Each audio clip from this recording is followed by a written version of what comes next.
예, 미래의 멋진 경찰 공무원이 되실 우리 경찰 공무원 수험생분들의 합격의 꿈을 응원합니다. 예, 여러분 반갑습니다. 1타 에듀에서 경찰 채용, 경찰학을 강의하고 있는 서준호 강사입니다. 자, 여러분 이제 우리는 저번 시간에 이어서 동영상 수업으로 제51강 수업을 시작을 할 거고요. 이번 51강 수업에서 교통경찰활동과 관련된 전반 분야를 이제 마무리 짓고 다음 공공안녕 정보경찰과 관련된 문제 일부를 다루는 시간을 가질 수 있도록 하겠습니다. 자, 그러면 여러분들 교재 612페이지에 문제는 이제 757번입니다. 자, 그러면 여러분 하나하나 풀어볼게요. 자, 여러분 교통사고 처리 특례법 제3조 여러분 또 동일한 문제가 나오죠. 처벌 특례 조항. 여러분 이 처벌 특례 조항이 몇 가지가 있다? 여러분들도 알고 계시다시피 12개 조항이 있다. 자, 그러면 여러분들 또 하나 설명을 드립니다. 교통사고 처리 특례법 제3조에 의한 교통사고 처리 특례 12개 조항에 해당한다. 이러한 말의 의미는 첫 번째, 보험 가입의 유무와 관계가 없이, 즉 보험 유무와는 관계가 없습니다. 자, 그리고 두 번째, 피해자와의 합의에도 역시 관계가 없습니다. 즉 보험 가입 유무, 피해자와의 합의, 그것이 있다고 하더라도 교통사고 처리 특례 12개 조항에 해당이 되면 형사처분을 받게 된다.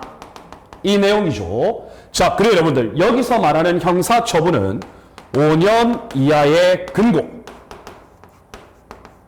그리고 2천만 원 이하의 벌금. 여러분 이것을 꼭 기억하시기를 바랍니다. 물론 여러분들 12개 조항 항목이 무엇인지도 시험에 자주 나오니까요. 여러분들 꼭 숙지를 해 주시기를 바랍니다. 자, 그러면 여러분들 해당 항목에 해당하지 않는 것. 자, 그러면 여러분들 1번을 보시면 횡단보도에서 보행자의 보호 의무를 위반했다. 여러분 명백한 특례 12개 조항 중에 하나죠. 자, 여러분들 2번에 보시면 자동차의 화물이 떨어지지 아니하도록 조치를 하지 않고 운전하였다. 자, 여러분들 화물하고는 크게 상관이 없죠. 맞죠, 여러분? 자, 그래서 이것은 승객 등의 추락 금지 의무와 관련하여 여러분들 처벌 특례 12개 조항 항목에 해당한다. 이렇게 생각하시면 되겠습니다. 자, 다음 여러분 3번을 보시면 여러분들 특례 12개 조항에서 제한 속도가 나오면 여러분들 무조건 20km입니다. 그래서 제한 속도를 시속 20km 초과하여 운전을 하게 되면 처벌 특례 12개 조항에 해당하게 되죠. 처벌 특례 12개 조항, 제한 속도라는 용어가 나오면 무조건 20km 초과. 이렇게 여러분들 공식을 만드시면 되겠습니다. 그래서 여러분 3번에 보시면 시속 10km라고 했기 때문에 3번은 처벌 12개 조항 항목에 해당하지 않는다. 이렇게 이해하시면 되겠죠. 자, 다음 여러분 철길 건널목. 여러분 우리 드라마에 보면 철길 건널목 많이 나오죠. 이러한 통과 방법을 위반한 경우 역시 처벌 특례 12개 조항 항목에 해당하게 됩니다. 따라서 여러분들 757번 문제 정답은 3번이 되는 것이죠. 크게 어려운 문제는 아니죠. 여러분들 이번 기회에 처벌 특례 12개 조항 항목이 무엇인지를 여러분들 반드시 숙지하고 넘어가는 시간이 되셨으면 좋겠습니다. 자, 다음 여러분 758번 문제는 교통사고 처리와 관련된 판례 문제죠. 그래서 적절하지 않은 것. 여러분들 제가 다시 한 번 더 강조를 드리면 판례는 여러분들은 판례를 연구하는 사람도 아니고 판례를 분석하는 사람도 아니다. 학자가 아니죠. 그래서 여러분들은 판례 공부를 할 때는 그 판례의 내용을 의심하지 말고 있는 그대로 받아들이라고 했습니다. 아시겠죠? 수험 적합적으로는 판례는 분석하는 거 아닙니다. 있는 그대로 받아들이기를 바랍니다. 자, 그러면 여러분들 적절하지 않은 것 한번 찾아볼까요? 자, 여러분들 화물차를 주차한 상태입니다. 여러분 주차한 상태는 일단 해당 화물차를 운행하고 있는 것은 아닙니다. 따라서 운전이 아니죠. 맞죠, 여러분? 그래서 주차한 상태에서 적재된 일부 상자가 떨어졌다. 그래서 피해자가 상해를 입었다. 이러한 경우에는 여러분 교통사고로 볼 수 없죠. 그래서 1번 지문은 O가 되겠습니다. 만약에 적재된 상자 일부가 떨어져서 피해가 발생했다. 그러면 해당 피해자는 민사상 조치는 할 수 있겠죠. 다만 여러분 교통사고로는 인정되지 않는다. 명심하시길 바랍니다. 자, 다음 여러분 2번을 보시면 교통사고가 발생했어요. 그런데 그 교통사고가 인적 사고도 아니고 단순한 물적 피해입니다. 그리고 그 피해의 정도가 상당히 경미합니다. 자, 그리고 여러분들 교통사고로 인한 파편이 도로상에 비산된 상태도 아닙니다. 한마디로 교통사고의 강도가 매우 적은 거죠. 자, 여러분들 그럼에도 불구하고 교통사고의 강도가 중하든 교통사고의 강도가 경하든 여러분들 교통사고가 발생하면 필요한 조치를 취해야 합니다. 만약에 이러한 필요한 조치를 취하지 아니한 채로 그대로 도주했다. 그러면 여러분은 당연히 도주죄가 성립하게 되는 것이죠. 그래서 여러분들 2번 지문도 O가 되겠습니다. 자, 다음 여러분 3번 지문을 보시면 교차로 직전에서 횡단보도가 있네요. 자, 그런데 횡단보도에 차량 보조등이 따로 설치되어 있지 않습니다. 자, 그런데 이러한 상황 속에서 교차로 차량의 신호등이 적색이다. 그리고 횡단보도 보행등이 녹색이다. 그러면 여러분들 보행자 보호 의무가 당연히 있겠죠. 이런 상태에서 횡단보도를 지나 우회전하다가 사람을 다치게 했나요? 횡단보도 보행등이 녹색인데. 맞죠, 여러분? 여러분 이러한 경우에는 신호위반에 해당하지 않는다? 당연히 신호위반에 해당합니다. 그래서 여러분들 3번 지문은 X가 되겠습니다. 자, 다음 여러분 4번 지문 보시면 교차로에 있는 교통섬. 여러분 이거는 시험에 자주 나오죠. 자, 교통섬이 설치되어 있고 그 교통섬 오른쪽으로 직진차로가 있습니다.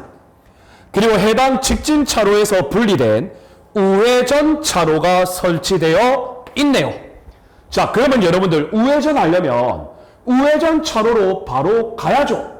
그런데 직진 차로를 따라가다가 갑자기 우회전한다? 여러분 이러한 경우에는 교차로 통행 방법을 위반한 것이 맞죠. 그래서 O가 되겠습니다. 그래서 여러분들 758번에 적절하지 않은 것은 정답은 3번이 되는 것이죠. 크게 어려운 판례 지문은 아니다. 이렇게 해석할 수 있겠습니다. 자, 다음 여러분 759번을 보겠습니다. 자, 교통사고와 관련된 내용 적절하지 않은 것은 역시 판례를 분석하는 문제죠. 자, 여러분 보시면 물적 피해가 경미하다. 교통사고의 물적 피해가 경미하다. 파편이 도로상에 비산되지도 않았다. 그럼에도 불구하고 해당 가해 차량이 필요한 조치를 취하지 아니한 채 도주했다. 이러한 경우에는 도로교통법 제54조 위반죄가 당연히 성립하게 된다라는 거죠. 그래서 여러분들 1번 지문은 O가 되겠습니다. 자, 다음 여러분 2번 지문을 보시면 보행자가 횡단보도 보행 신호등에 녹색 등화가 여러분 녹색이면은 보행자가 건너갈 수 있죠. 그런데 이 녹색 등화가 조금씩 전멸 신호에 돌입하고 있어요. 전멸 신호, 즉 녹색 보행등이 깜빡깜빡 거리고 있다라는 거죠. 여러분, 그러한 경우에도 차량 운전자는 보행자 보호 의무가 인정이 됩니다. 그래서 이러한 경우에, 즉 녹색 등화가 전멸하고 있는 동안에 횡단보도를 통행하고 있는 보행자가 있어요. 그러면 여러분들 이런 경우에는 역시 보행자 보호 의무가 적용이 된다. 그래서 이번 지문을 보면 보행자 보호 의무의 대상이 되지 않는다라고 했죠. 그래서 틀린 지문이 되는 겁니다. 이해가 되셨습니까? 좋습니다. 녹색 등화의 전멸 중에도 보행자 보호 의무는 당연히 인정됩니다. 자, 다음 여러분, 차 대 차 사고가 발생했어요. 차와 차의 사고. 그런데 여러분들 과실을 따져봐야죠. 맞죠, 여러분? 그런데 차와 차의 사고의 과실을 따져보니까 과실이 동일합니다.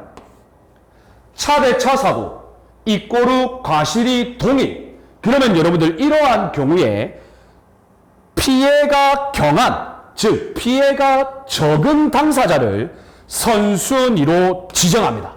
그래서 여러분들 이 지문도 O가 되겠습니다. 이해가 되셨죠? 좋습니다. 자, 다음 여러분, 택시 운전자인 갑이라는 사람이 있어요. 그런데 이 사람이 교차로에서 적색 등화에 우회전했습니다. 적색 등화에서 우회전을 했어요. 자, 그런데 이러한 경우에서 을의 승용차를 충격했습니다. 자, 그러면 이러한 경우에는 신호위반에 해당하냐? 해당하지 않냐? 여러분, 해당하지 않습니다. 아시겠죠? 그래서 여러분들 759번 문제의 정답은 2번이죠. 자, 여러분들 해당 판례의 내용 여러분들 있는 그대로 받아들여서 여러분들이 판례의 내용에 익숙해지시는 게 필요하다. 이렇게 강조드립니다. 자, 다음 여러분 760번 문제 보겠습니다. 교통사고에 대한 판례의 태도, 적절하지 않은 것은? 자, 볼까요, 여러분? 여러분, 신호위반을 했네요. 신호위반. 그래서 교통사고를 일으켰습니다. 자, 그러면 여러분들 이 사람에게는 신호위반에 따른 범칙금 납부 통고를 할 수 있겠죠. 자, 그리고 여러분들 교통사고에 따른 교통사고 처리 특례법 위반으로 여러분들 뭘 할 수 있겠어요? 형법상 업무상 과실치상죄를 적용할 수 있습니다. 그래서 행정처분과 형사처분을 동시에 병과하더라도 일사부재리의 원칙, 이중처벌 금지의 원칙, 여기에 위반되지 않는다. 그래서 여러분들 1번은 O가 되는 것이죠. 자, 다음 여러분 2번을 보시면 교통사고 발생으로 인한 피해자가 아주 경미한 상해를 입었어요. 여러분, 교통사고가 발생해서 피해자가 경미한 사고를 입었다고 하더라도 그에 따른 조치 의무, 그에 따른 신고 의무, 그에 따른 도주 금지 의무 당연히 적용됩니다. 그래서 이러한 사정만으로 사고 당시 피해자를 구조할 필요가 없었다고 단정 지을 수는 없죠. 그래서 여러분들 2번도 O가 되겠습니다. 자, 다음 여러분 3번을 보시면 음주를 했네요. 음주. 그래서 여러분들 이러한 경우에는 음주로 인하여 사고가 발생했다. 그러면 여러분들 교통사고 처리 특례법 또는 특정범죄 가중처벌에 관한 법률, 이것에 따라 위험운전치사상죄. 자, 그리고 여러분들 음주운전에 따른 도로교통법 위반죄. 여러분, 이것은 성질이 다르기 때문에 각각 하나의 죄를 물을 수가 있죠. 즉 상상적 경합관계에 따른 포괄적 일체로 보는 것이 아니라 실체적 경합관계에 따른 각각의 일체로 본다. 그래서 여러분들 3번도 O가 되겠습니다. 자, 다음 여러분 4번을 보시면 도주 차량 운전자. 그래서 가중처벌 규정과 관련하여 차의 교통으로 인한 업무상 과실치사상 이러한 도로교통사고는 도로에서의 교통사고로 한정한다? 여러분 옵니까 X입니까? X죠. 예를 들어 도로가 아닌 곳, 쉽게 따지면 학교 경내라고 가정해 봅시다. 여러분 이 학교 경내에서 운전하다가 교통사고가 발생했어요. 그러면 여러분들 그 교통사고 발생은 도로가 아니니까 교통사고가 아니다? 말이 안 됩니다. 그래서 X입니다. 정답은 4번입니다. 이해되셨나요? 좋습니다.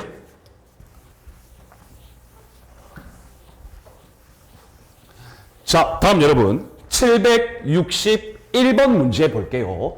여러분들 이렇게 다양한 판례 문제를 풀어보면요. 여러분들 판례 문제가 생각보다 어렵지 않다라는 것을 여러분들 명백하게 느끼실 수 있을 거예요. 왜냐? 반복되기 때문입니다. 반복되는 것은 반복해서 많이 읽으면 우리 머릿속에 자연스럽게 각인이 되니까요. 여러분들 판례 문제를 절대 두려워하지 마시기를 바랍니다. 자, 교통사고에 대한 판례의 태도. 적절하지 않은 것. 자, 한번 볼까요, 여러분? 자, 음주운전입니다.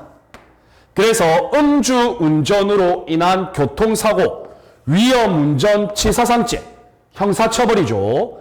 자, 그리고 도로교통법 위반죄, 음주운전죄, 면허 취소 같은 거, 이러한 것이 모두 성립하는 경우 두 죄는 실체적 경합관계에 있죠.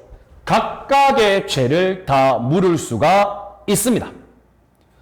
자, 다음 여러분 택시 운전자 갑이 중요한 건 교차로에서 적색 등합니다. 이때 여러분 우회전하다가 차량 사고가 발생했네요. 여러분들 이러한 경우에는 신호위반에 해당하지 않죠. 그래서 여러분들 2번이 여러분들 X가 되겠습니다. 자, 다음 여러분 도주 차량죄의 교통사고는 도로에서의 발생한 사고로 한정하지 않는다. 그래서 옵니다. 자, 다음 여러분 보행신호등 녹색 등화의 전멸 중 보행자 보호 의무 있다. 그래서 여러분들 4번도 O가 되겠습니다. 쉽죠 여러분? 판례는 반복돼서 출제된다. 정답은 2번입니다.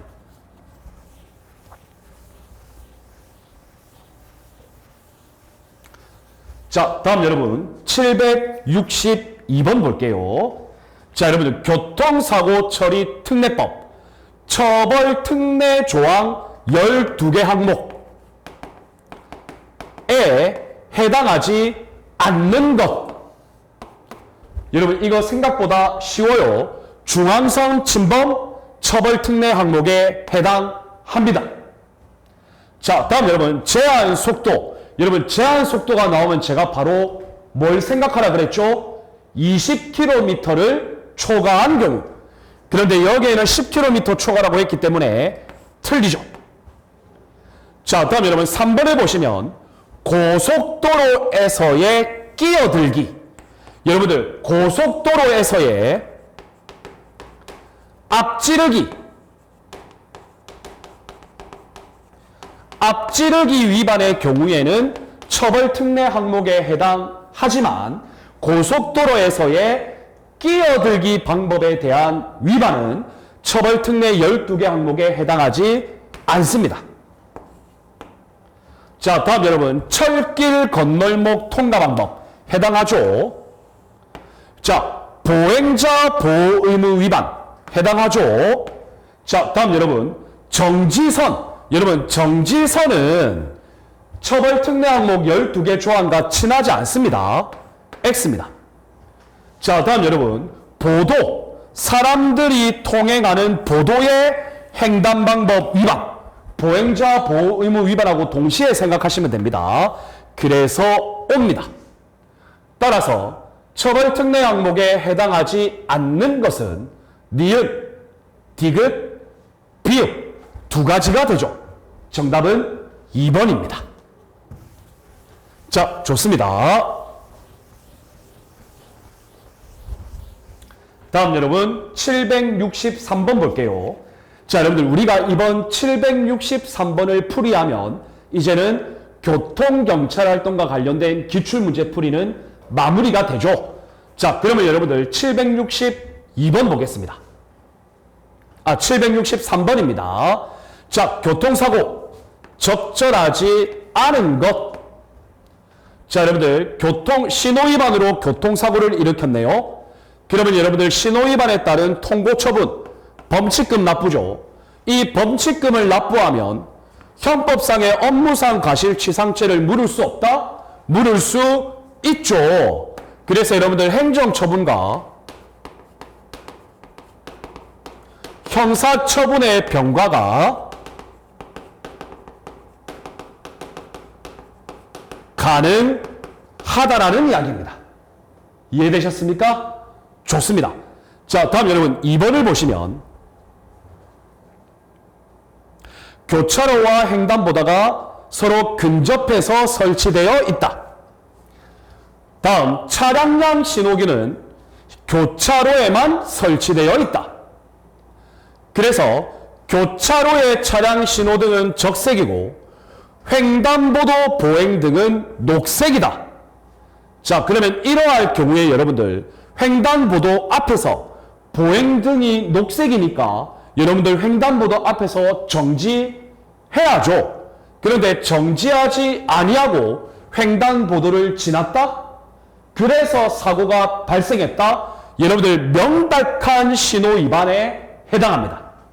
그래서 옵니다. 자, 다음 여러분 도주 차량. 이건 여러분들 도로에서의 교통사고로 한정되지 않죠. 그래서 옵니다. 자, 다음 여러분 차 대 차 사고. 그래서 과실이 동일하다. 그러면 여러분들 피해가 경한 당사자를 우선순위로 한다. 5가 되겠습니다. 그래서 여러분들 이 문제도 크게 어렵지는 않습니다. 763번의 정답은 1번이 되겠습니다. 이해되셨죠? 좋습니다. 자, 여러분 이렇게 해서 우리가 이번 51강 수업에서 교통경찰 활동을 모두 마무리 지었고요. 자, 지금부터는 이제는 공공안녕정보경찰활동과 관련해서 일부 문제를 풀어볼 수 있도록 할게요. 자, 여러분들 교재 620페이지에 문제는 764번 문제가 되겠습니다. 자, 이제는 여러분들 정보경찰입니다. 자, 정보경찰 활동에 대한 내용으로 옳지 않은 것. 자, 여러분 볼까요? 1번 봅시다. 여러분, 첩보 그리고 정보라는 것이 있습니다. 자, 여러분들 우리는 이 첩보라는 것을 1차 정보라고 하고 때로는 생정보라는 표현도 씁니다. 자, 그리고 여러분들 이 정보는 1차 정보에 해당하는 첩보를 가공해서 만들어진 2차 정보를 의미합니다. 그리고 이러한 정보라는 용어는 어느 정도의 완전성을 가지고 있는 생정보가 아닌 지식으로 강조됩니다.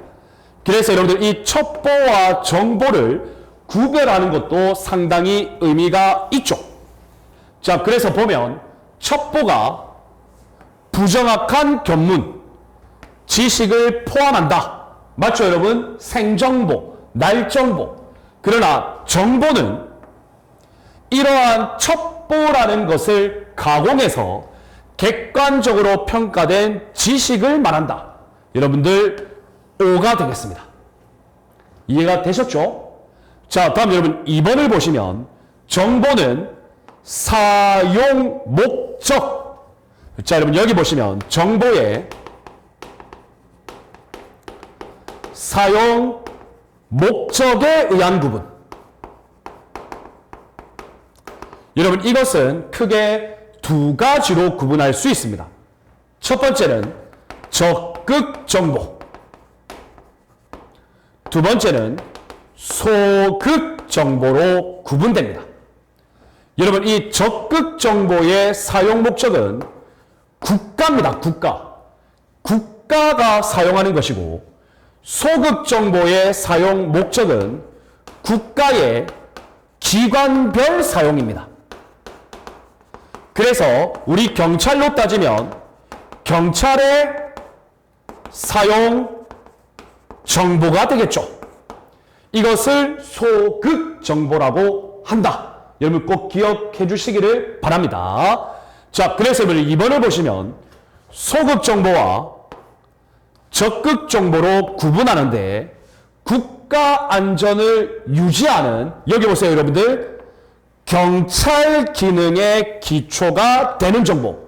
그러니까 국가라는 큰 테두리의 정보가 아니라 경찰 기능의 기초가 되는 정보이기 때문에 우리는 이것을 소극 정보라고 하죠. 그래서 여러분들 2번도 5가 되겠습니다. 자, 다음 여러분 3번을 보시면 2019년에 제정된 정보경찰 활동규칙. 여기에서 정보활동의 범위를 정했는데, 이 범위에는 범죄정보, 공공안녕에 대한 위험, 예방에 대한 정보, 이러한 것으로 재편했다. 5가 되겠습니다. 자, 다음 여러분 4번을 보시면 경찰관이, 정보관이 정보를 수집할 때 모든 상황에서 신분을 밝힌다? 여러분 이런 규정 없어요. 그래서 X입니다. 정답은 4번이 되겠습니다. 이해되셨죠? 좋습니다.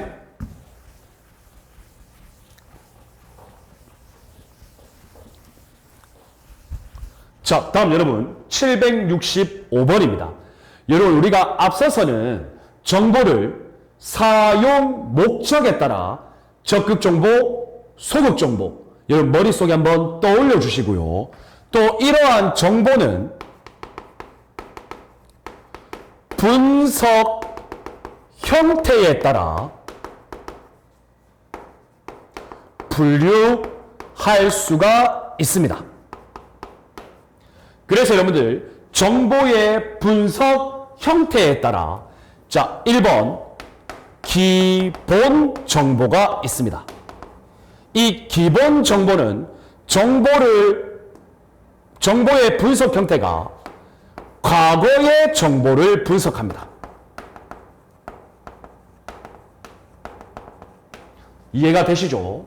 자, 다음 여러분 두 번째는 현용 정보가 있습니다.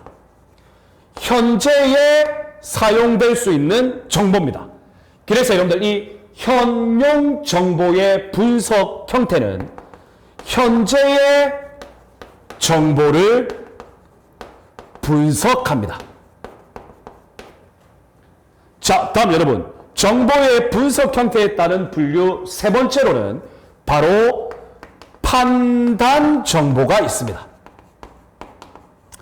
여러분들 이 판단 정보는 다른 말로 미래 정보라고 합니다. 그래서 무엇을 분석하냐면 과거의 정보와, 즉 기본 정보와 현재의 정보, 즉 현용 정보를 분석해서 미래의 예측을 위한 정보 분석이라고 생각하시면 되겠습니다. 그래서 정보의 분석 형태에 따른 구분, 기본 정보 이꼬르 과거 정보, 두 번째 현용 정보 이꼬르 현재 정보, 세 번째 판단 정보 이꼬르 미래 정보. 이렇게 여러분들 공식을 만들면 되겠죠. 자, 그래서 여러분들 과거 뭡니까 여러분? 기본 정보죠. 현재, 현용 정보죠.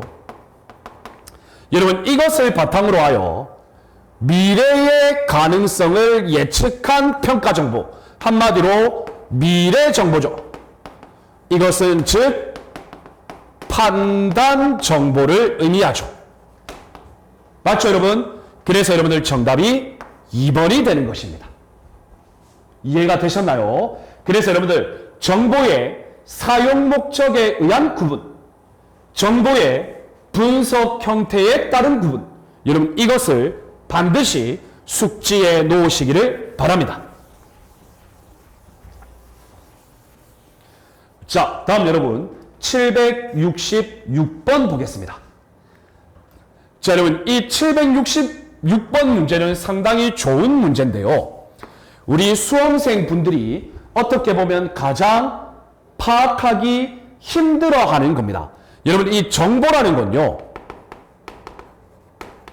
정보의 요구 방법에 따라 크게 4가지로 분류할 수가 있습니다. 그 첫 번째로 여러분들 영어 알파벳 외우셔야 됩니다. PNIO라고 해서 이 PNIO는 국가 정보 목표의 우선순위를 의미합니다. 이해되시죠, 여러분? 그래서 이건 뭐냐면요, 국가의 안전보장, 그리고 국가의 정책 결정과 관련된 기본 정책과 관련된 정보입니다.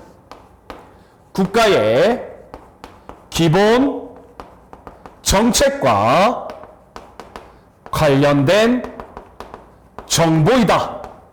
이렇게 이해해 주시면 되겠죠. 그래서 여러분들 각 국가기관의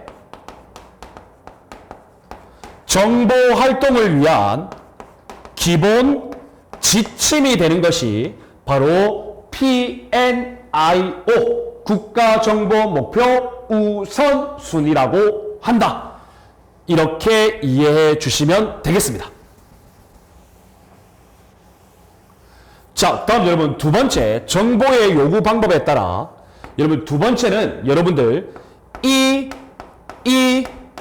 EEI라는 것이 있습니다. 여러분 이것이 뭐냐면 첩보 기본 요소라고 합니다. 여러분 이 첩보 기본 요소라는 것은 뭐냐면요, 1번 PNIO를 일단 전제로 합니다. 국가정보목표 우선순위를 전제로 하는 거죠. 그래서 여러분들 이러한 경우 계속적, 반복적 수집을, 정보 수집을 필요로 하는 거죠. 맞죠, 여러분? 자, 그리고 여러분들 이러한 경우에는 반드시 첩보 수집 요구서에 의한 것이 필요합니다. 이거 여러분들 꼭 기억해 주시기를 바랍니다. 자, 다음 여러분 세 번째로 SRI라는 것이 있습니다. 이걸 여러분들 우리는 특별 첩보 요구라고 합니다. 여러분 특별 첩보 요구는 말 그대로 특별한 첩보를 요구하는 거예요. 그래서 여러분들 이것은 EEI, 첩보 기본 요소하고는 서로 반대되는 개념입니다. 그래서 아주 돌발적 사건 발생, 맞죠 여러분? 자, 그리고 이러한 것들에 대해서 돌발적 상황에 대하여 그때 정보를 수집하는 거죠. 그래서 여러분들 이러한 경우에는 첩보 수집 요구서 작성이 필요 없습니다. 그때 구두로 알려주면 됩니다. 이해가 되셨나요? 자, 그리고 여러분들 이러한 특별 첩보 요구가 대부분의 정보 요구 방법입니다. 여러분 PNIO에 의한 EEI 첩보 기본 요소는요 이미 정해져 있죠. 그런데 여러분들 돌발 상황에 의한 특별 첩보 요구 이러한 곳에서 대부분 정보 활동이 발생하죠. 자, 다음 여러분 네 번째로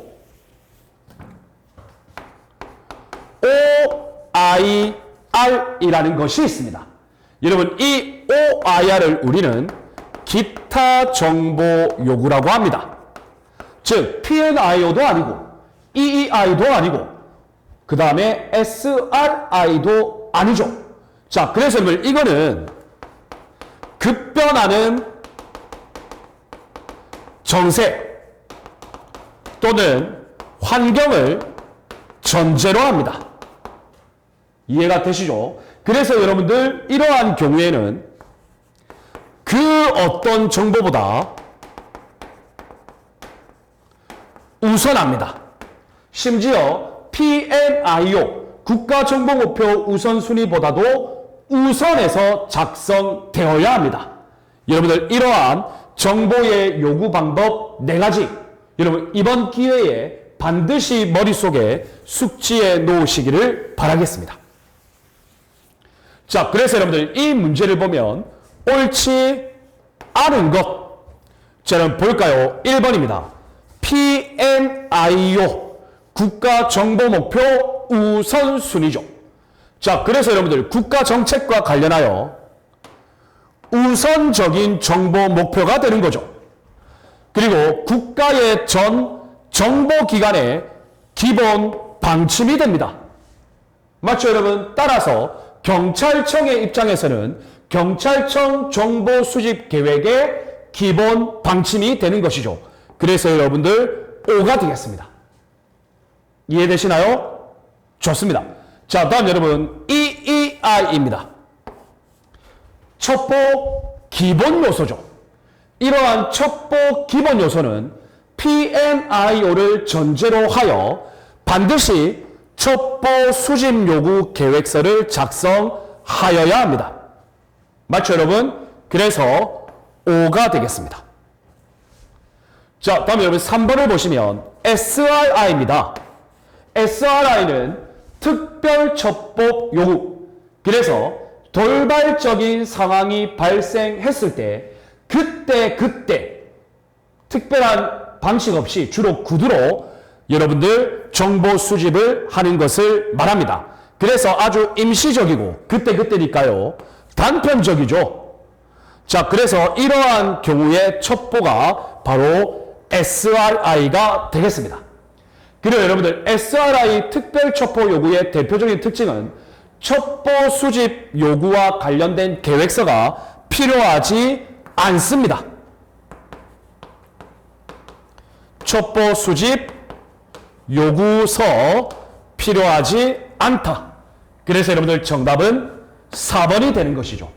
여러분들 각각의 용어의 특징을 잘 이해하셔야 됩니다.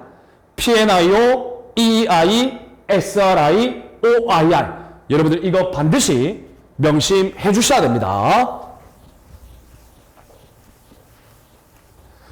자, 좋습니다. 다음 767번 보겠습니다. 여러분들 이 767번은 우리가 이미 한번 다루었습니다. 자, 볼까요? 기억은 과거와 현재를 바탕으로 미래 정보를 예측한다. 뭐죠, 여러분? 뭡니까? 판단 정보죠. 다른 말로 미래 정보죠. 이것은 정보의 분석 형태에 따른 분류죠. 자, 좋습니다, 여러분. 니은을 보시면 땡땡땡은 국가 안전 보장을 위태롭게 하는 간첩활동, 태업, 전복. 여러분 이거는 각 국가 기관의 사용 목적이죠. 따라서 여러분들 소극 정보죠. 적극 정보가 아니라 적극 정보는 국가의 전 정책적 정보니까. 맞죠, 여러분? 따라서 소극 정보는 다른 말로 경찰이 수행하는 거니까 보안 정보라고도 합니다. 따라서 여러분들 정답은 판단, 소극 또는 보안. 그래서 2번이 정답이 되는 것이죠. 좋습니다. 자, 다음 여러분 768번 보겠습니다. 여러분 정보의 가치 또는 정보의 질적 요소인데요.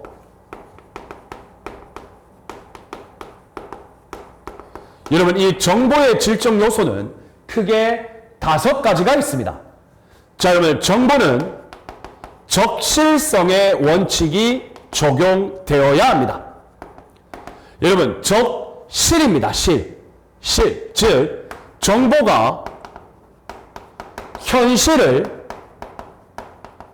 반영해야 됩니다. 이해가 되셨죠? 자, 다음 여러분 두 번째, 정보는 정확성의 원칙이 적용됩니다. 정확성의 원칙이라는 것은 정보가 사실과 일치해야 되는 것을 의미합니다. 자, 다음 여러분 세 번째로 정보는 적시성의 원칙이 적용됩니다. 여기서 적시라는 것은 적절한 시점을 의미합니다. 맞죠, 여러분? 자, 다음 네 번째, 정보는 완전성의 원칙이 적용됩니다. 여기서 말하는 완전성의 의미는 100%의 완전함이 아니라 최대한의 완전성입니다. 세상에 100% 완전한 건 없죠. 자, 다음 여러분 다섯 번째는 객관성의 원칙이 적용됩니다. 즉 자신의 주관적인 입장을 대변하는 정보가 아니라 아주 객관적 정보여야 된다는 거죠. 객관적 입장. 자, 그래서 여러분들 정보의 질적 요건 설명 중 적절하지 않은 것. 자, 1번 볼까요? 완전성은 시간이 허용하는 한 최대한의 완전성을 의미하죠. 그런데 정보가 사실과 일치돼야 된다? 틀렸죠? 이건 여러분들 정확성의 원칙이죠. 맞죠? 자, 다음에 여러분 2번을 보시면 적시, 적절한 시점에 제공되어야죠. 그래서 시점, 가장 적절한 시기. 그래서 여러분들 2번은 5가 되겠습니다. 자, 다음 여러분 3번에 적실성. 정보는 현실을 반영해야 되죠. 그래서 당면 문제의 반영. 그래서 5가 되겠습니다. 자, 다음 여러분 객관성은 객관적 입장을 유지해야 된다. 그래서 5가 되는 것이죠.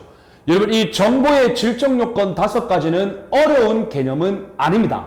그래서 제대로 한 번만 이해하신다면 여러분들 앞으로 이런 문제 나오면 여러분들 쉽게 풀 수 있을 것입니다.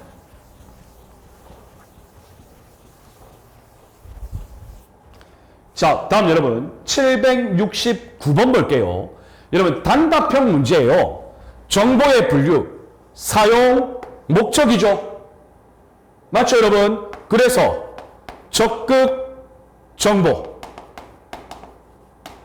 소극 정보, 소극 정보는 다른 말로 보안 정보.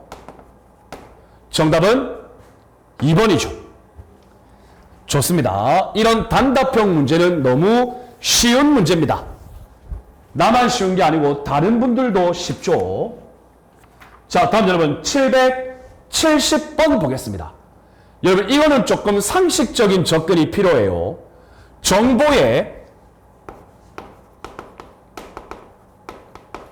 출처. 정보가 어디에서 나왔느냐? 정보의 출처에 따른 분류입니다. 자, 1번을 보시면 근본 출처 정보. 자, 근본 출처 정보라는 것은 여러분들 쉽게 이해하신다면 근본, 즉 정보의 근원,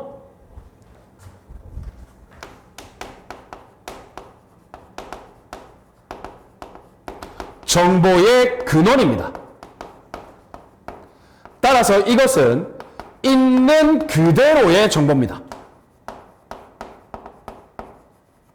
이해가 되시죠? 그래서 별다른 보호 조치가 없더라도 상시적으로 정보를 획득한다? 상시적으로 정보를 획득할 것으로 기대되는 정보다. 자, 여러분, 상시적으로 정보를 획득할 수 있다. 여러분, 이건 뭐죠? 상시적 정보 획득. 상시적 정보 획득. 공개된 정보죠. 따라서 공개 출처입니다. 맞죠, 여러분? X입니다. 자, 다음 여러분 2번을 보시면 비밀 출처 정보. 이것은 정보 입수의 시점과는 무관하다. 즉 의도성이 없는 정보 수집이다. 이건 여러분들 우연 출처 정보죠. 우연이 없는 거.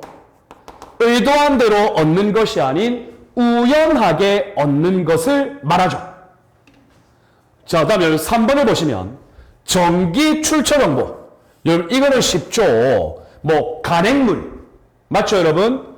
논문, 이러한 것들을 말합니다. 그래서 정기적으로 정보를 획득할 수 있는 출처로부터 얻은 정보로서 우연 출처 정보에 비해서 신빙성, 신뢰성 면에서 우위를 점한다고 할 수는 없다? 맞죠? 우위를 점한다고 할 수 없다?